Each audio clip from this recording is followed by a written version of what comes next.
This is the 1983 Toyota Land Cruiser FJ40. This is a very rare FJ40.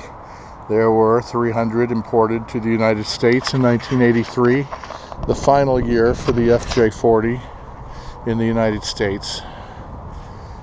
About 50 of those vehicles had power steering and air conditioning, which this vehicle has. There is the factory air conditioning.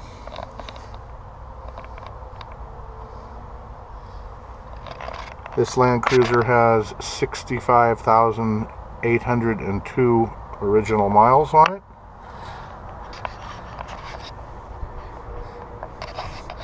Still has the original upholstery in fantastic condition.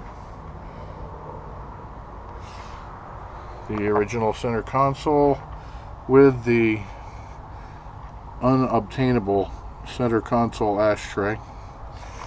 The original floor mats, which are also extremely expensive today. It has an aftermarket radio cassette deck that is certainly from the 80s, I would guess. The radio works. The cassette deck I haven't even tested because I don't have any cassette tapes laying around. As you can see, the truck was built in July of 1983. The floors are in great shape. The mat still has the jute backing on the back of it.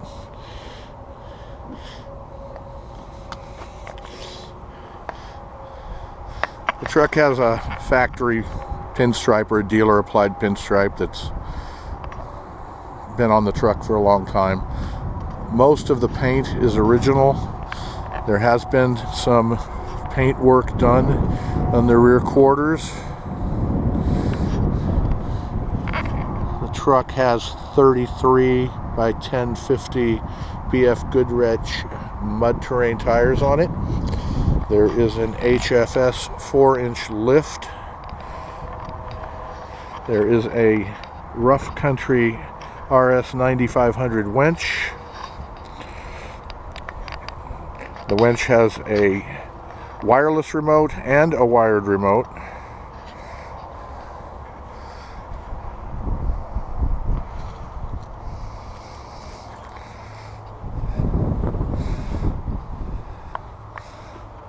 Truck comes with the original owner's manual, original toolkit, jack rods, jack, door straps, inspection light,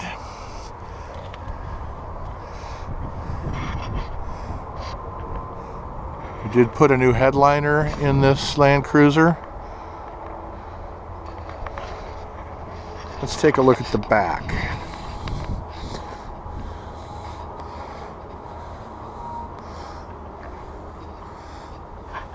As you can see, the console has an integrated rear heater. The jump seats are also original upholstery, and you'll have to forgive the indentations where the seat belt is, but those will just come right out after they warm up a little bit. There you'll see the original jack rods, the original toolkit. Take a look at this other jump seat.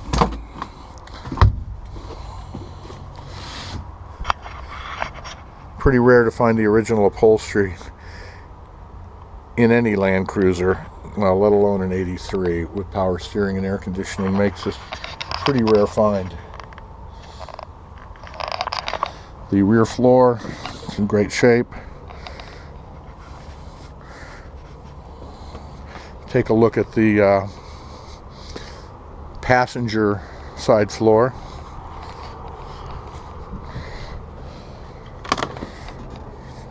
It's totally original and solid. The door panels all look good.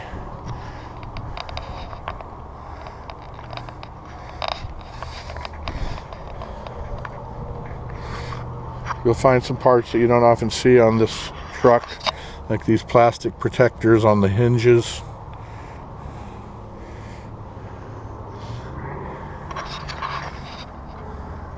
Many times those will go missing. These plugs on the swing out tire carrier often go missing. This bumper, so when you open it up the ambulance doors, it doesn't hit the spare tire carrier. Often missing. This piece of rubber that is always painted from the factory. The rubber tip for this. You can see this gasket peeking out from under the top, also painted, which is typical from factory. So it's a beautiful truck. We'll get some video of a little drive and the truck running and the engine. So stay tuned. Thanks for watching.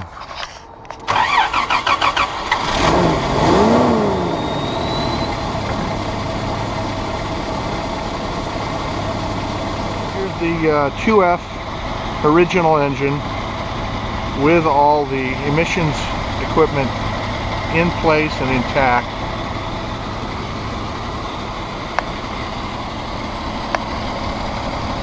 You'll see that this overflow bottle is missing the cap. I have that on order. The little nib for the plastic cap broke off, so that's coming. That'll be replaced. This is the vehicle emission control information. This does have a catalytic converter.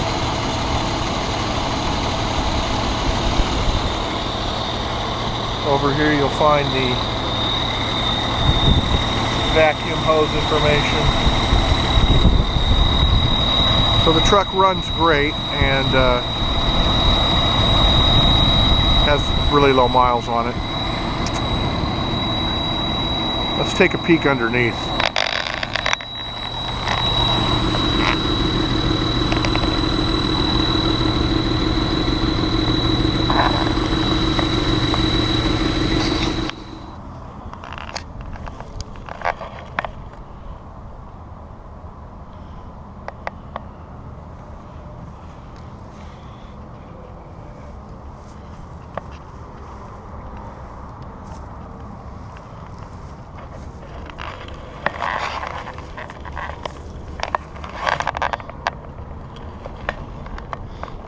Truck's extremely clean on the underside. It's in great shape. Truck came from Texas and Colorado originally.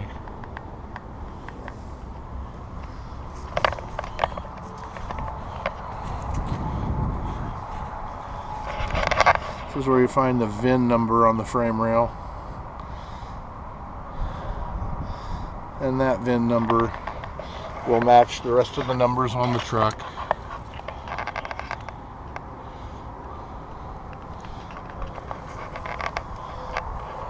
You also find the VIN number here, ending in 4775, and I think you can see that this is also ending in 4775.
11 of these over the years.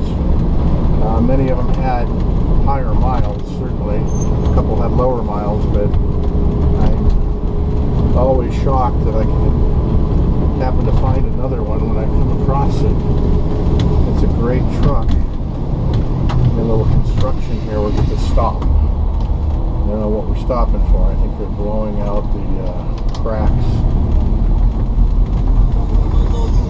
That's sharp, I like that. That happens a lot. People that, that's sharp, I like that. Well, that's not the like, right?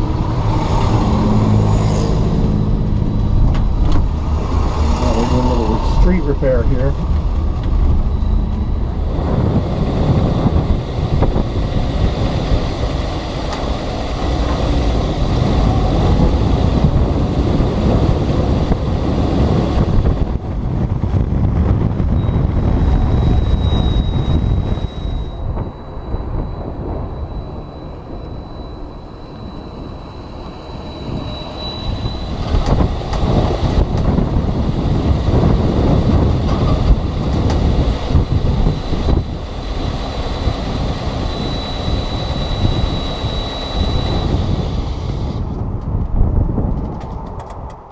Okay, we've gone for a little drive. I just wanted to turn on the key. You can see the brake light, fasten seatbelt light comes on.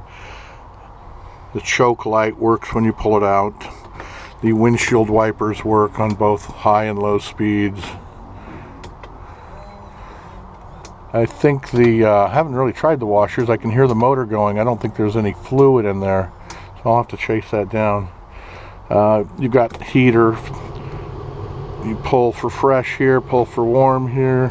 You've got low heat and high heat.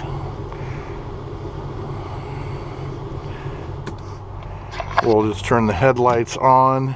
We'll put the blinker on. As you can see, the blinker works inside. Now we'll put the other blinker on. Let's go outside and take a look. You can see the blinkers on. The headlight, or the license plate lights are lit. The marker light is working. The driver's side marker light is working. We'll go for the other blinker. You can see that works, as well as the tail lights. Front marker lights and blinker. Kind of hard to see in the sun, but headlight is on. That is an original Kyoto headlight. This one has been replaced. Marker light here works here. We'll go for the other front blinker for passenger side. It's a lot easier when you have a cameraman. There you go. So everything works. The winch, it absolutely works. I've tried it, so if you're looking for any proof, I can certainly take a video for you. Turn the key off, turn the lights off. I think that's pretty much everything. Maybe the hazards. As you can see, those work as well.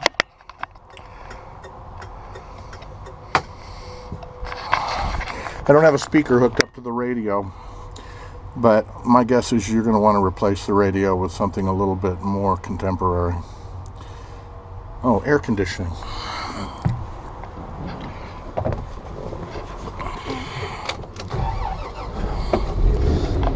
So, air conditioning is a pretty easy thing. You got fan, you got temperature.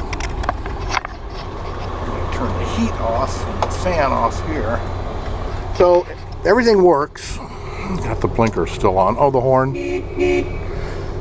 Excuse me. Forgot the horn. Oh, interior lights. Yep.